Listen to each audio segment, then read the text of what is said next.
நான் விஜயண்ணா, வணக்கண்ணா. நான் கன்னிநகர்லேருந்து கண்ணகி நகர் தூமா செல்வம் பேசுகிறேன். இந்த கண்ணகி நகர், இந்த ஏழு நகர், இந்த பெரும்பாக்கம், செம்மஞ்சேரி, இந்த 4 தொகுதியும் எல்லாம் ஏழப்பட்ட குடும்பம். நீங்கள் நல்லது பண்ணுறதா இருந்தாக்கா ஃபஸ்ட்டு இந்த ஏரியாக்கள் தான், இந்த 4 ஏரியாக்கள் தான் நல்லது நீங்கள் பண்ணணும். மீதி ஏரியாவில் இருக்கிறவங்க எல்லாமே பக்கா பணக்காரனுக்கு வந்து எல்லாம் கோடீஸ்வரன். அவங்க பண்ணிங்கனாக்கா நன்றி நினைக்க மாட்டானுங்க. இந்த 4 ஏரியாவுக்கு பண்ணிங்கனாக்கா சாகிற வரையும் உங்களை மறக்க மாட்டாங்கண்ணா. அது வரையும் மனசில் வச்சுக்கண்ணா. அதேமாதிரி மற்ற 118 எம்எல்ஏக்கும் நீங்களும் மனசில் வச்சுக்கணும். நான் இன்னும் என்னோடய ஓட்டு ஐடி இந்த அட்ரஸில் என் வீட்டு அட்ரஸில் வரல. என் வீட்டுக்கு வந்து மொத்தம் 10 ஓட்டு. அந்த 10 ஓட்டு வரல வந்து. அதனால் நான் வந்து ஆன்லைனில் எடுத்துன்னு போய்ட்டு பதிவு பண்ணி அதுக்கப்புறம் போய்ட்டு பள்ளிக்காரணியில் போகணும் நீ அப்படின்னாங்க. பள்ளிக்காரணி போனாக்கா அங்கே என்னை ஓட்டு போட விடல. அதனால் அண்ணன் மக்களில் ஒருத்தனாக இருந்து பேசுகிறேன். நான் சாகுற வரைக்கும் அண்ணன் கூட தான், அண்ணன் விசுவாசமாக தான் இருப்பேன். எவன் என்னை பண்ண காட்டி மயங்கினாலும், பொண்ணுங்களை காட்டி மயங்கினாலும் எதுக்காக நான் அசிங்க மாட்டேன். நான் எங்கள் அண்ணன், நான் எங்கள் கூட பண்ண அண்ணன் எப்படின்னு நாங்களாம் பாசமாக இருப்போமோ, என் தம்பிங்களாம் எப்படி தம்பிலாம் எப்படி கூட பாசமாக இருப்போம், அதேமாதிரி அண்ணனுக்கும் நான் கொடுத்து விசாரிச்சு மக்களில் ஒருத்தர் எங்கே இருந்தாலும் நான் கொண்டு கொடுப்பேன். எனக்கு எல்லா இடத்துலையும் வேட்டி போட்டவங்க வரான். அம்பத்தூர், தரமணி, எல்லா இடத்துலையும் இருக்கிறானுங்க. புளியாந்தோப்பு, அப்புறம் மயிலாப்பூர், எல்லா இடத்துலையும் இருக்கிறாங்க. நான் எல்லாரையும் போய் சந்திக்க போகிறேன். சந்திச்சுட்டு அண்ணனோட வார்த்தையை வந்து எல்லாத்தையும் நான் சொல்ல போகிறேன் எல்லாருக்கும். சொல்லிவிட்டு அதுக்கப்புறம் என் வீட்டிலேருந்து தொடர்ந்து வருஷத்துக்கு 365 நாள் அது வரைக்கும் நான் வீடியோ போட்டு தான் இருப்பேன். அது எந்த கட்சிக்காரன் மட்டும் பயன்படுத்தலாம் முடியாது. இவங்க கட்சிக்காரன் காவல்துறையோட சொல்லி காவல்துறை வந்து கேட்டால் அதிக ஜாப்பை நான் பேசுவேன் வந்து நான் யாருக்கு அடிமை கிடையாது. மக்களில் ஒருத்தனை இப்போ போகிறாருனாக்கா யாருக்கும் அடிமை இல்லை. நான் சாவை பற்றி கவலைப்படல, ஜெயிலை பற்றியும் கவலைப்படல. எனக்கு ஒன்றும் ஜெயிலில் நான் ஒன்றும் புதுசு இல்லை. ஏகப்பட்ட என் மேலே பொய் வழக்கு போட்டிங்க.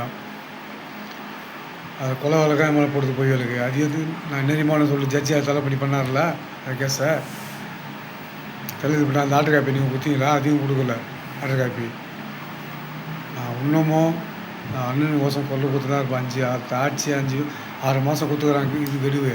அந்த 6 மாதம் 34 தொகுதி போல் அவர் தான் எல்லாம் சப்போர்ட் பண்ணுவாங்க. இதுக்கப்புறம் வந்து இந்த 6 மாதத்தில் வந்து சிஎம்மாகவே அண்ணன் 5 நாள் ஆகுது. 5 நாள்லேயே வந்து இவ்வளோ சாதனை பண்ணிக்கிறாருனாக்கா 217 ஒயின் ஷாப்பு மூடப்பட்டது. அப்புறம் இவ்வளோ பண்ணிக்கிறாருனாக்கா காலேஜில் வந்து பெண்களுக்கு பாதுகாப்பு தண்ணிப்பாடை அனுப்பி வச்சுக்கிறாரு. பெண்களுக்கு இவ்வளோ பண்ணுறாரு. இந்த எந்த அரசியல்வாதினா அண்ணன் விஜய் நான் பண்ண மாதிரி யாருனா பண்ணியிருப்பீங்களா? யாருனா ஒருத்தர் சொல்லி பாருங்க. இதே இடத்துல உயிரை விடுறேன். ஏன்னா பிரச்சாரம் வர புதிய அரசு வரப்போ எல்லா பிரச்சாரத்தையும் கண்ணை விடியத்தில் 4 மணி நேரம் மூச்சு வந்து பார்ப்பேன் நான். யார் மக்களுக்கோசம் வராங்க, யார் மக்களை ஏமாத்துக்கோசம் பேசுகிறாங்க அப்படின்னு சொல்லி விஜய் நான் பிரச்சாரம் பண்ணார். அது வந்து மக்களுக்கோசம்.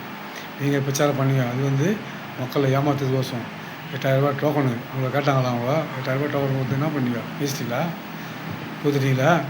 டோக்கன் 8000 ரூபா வந்து ஜெயிச்ச உடனே தான் பொருள் வாங்க முடியும். ஜெயிக்கிறதுக்கு முன்னாடி வாங்க முடியாது. அந்த பொருள் வந்து அதை ஒருத்தர் டோக்கன் எடுத்து அவன்கிட்ட கொடுக்க அடிக்கிறாரு. அவர் கொடுப்பாரு அவன்கிட்ட. அந்த டோக்கன் உங்கள் கூட காட்டுறேன் பாரு. அதை சரி, நான் எங்கள் அம்மா சட்டை பண்ணிட்டா எப்படின்னாச்சு நான் அடுத்த மாதம் வரேன்.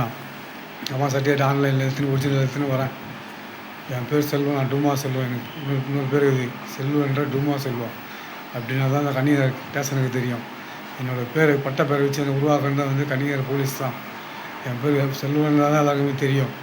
டூமா செல்வராக எங்கள் தம்பியை தான் சொல்லுவாங்க. டூமா வந்து அவன் பேர் தான் டூமா சதீஷ். அந்த பேர் இந்த காவல்துறை வந்து அந்த பேர் என் கூட சேர்த்து வச்சுட்டாங்க டூமா செல்வன்னு.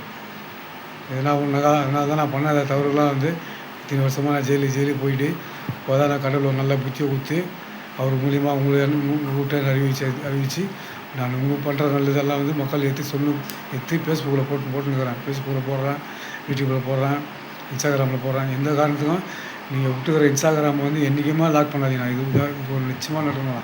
அடுத்த ஆட்சி வர வரைக்கும் இன்ஸ்டாகிராமில் வந்து லாக்காக பண்ணக்கூடாது. நீங்கள் 5 வருஷம் வரைக்கும் லாக்காக பண்ணினாக்கா அப்போ ஜனத்தங்களுக்கு அப்பா பால் பாட்டை பார்க்க இல்லாத பட ஜனத்தங்களுக்கு இதெல்லாம் தெரியாமல் போயிடும். அதுக்கப்புறம் வந்து நீங்கள் நல்லது